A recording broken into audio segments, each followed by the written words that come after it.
India Pakistan के बीच tensions buildup हो रही हैं। आइए समझते हैं इसका फाइनेंशियल इम्प्लीकेशन क्या हो सकता है। अगर मैक्रो लेवल पर बात करें तो दोनों ही इकोनॉमीज में स्लो डाउन आ सकता है, बिकॉज ट्रेड बिल्कुल बंद हो गया है। 2.5 to 3 बिलियन का बायलैटरल ट्रेड होता था इंडिया पाकिस्तान के बीच में, जिससे इकोनॉमी में स्लो डाउन आएगा।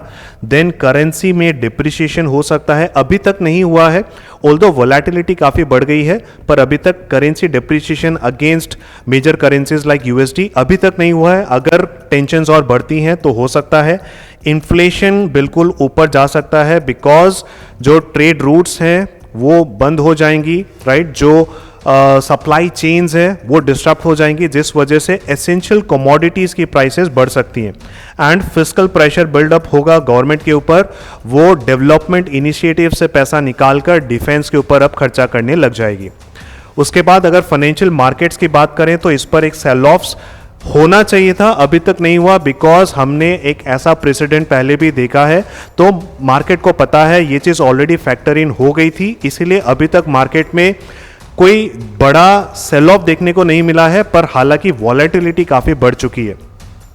अगर सेक्टोरल इम्पैक्ट की बात करें तो हम जो टूरिज्म रिलेटेड स्टॉक्स हैं या एविएशन रिलेटेड स्टॉक्स हैं, इनमें आपको अंडर परफॉर्मेंस देखने को मिलेगी एंड डिफेंस स्टॉक्स में आउट परफॉर्मेंस देखने को मिलेगी।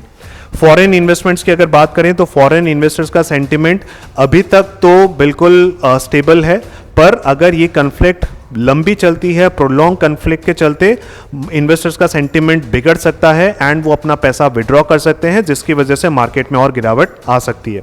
एंड अगर बॉन्ड यील्ड्स की बात करें तो ये बढ़ सकती है, बिकॉज अब जो कंट्री है उसका रिस्क बढ़ गया है। तो अगर किसी इन्वेस्टर ने गवर्नमेंट पर पैसे लगाए हैं, यानी गवर्नमेंट को पैसे दिए हैं अगेंस्ट गवर्नमेंट बॉन्ड्स, तो अब ये गवर्नमेंट रिस्की हो गई है। इसीलिए अब गवर्नमेंट को अगर बॉन्ड्स इशू करने हैं तो उसमें ज़्यादा रिस्क प्रीमियम देना पड़ेगा, इसीलिए बॉन्ड की यील्ड्स बढ़ जाएंगी। So this is a synopsis of the financial implication of India Pakistan tensions.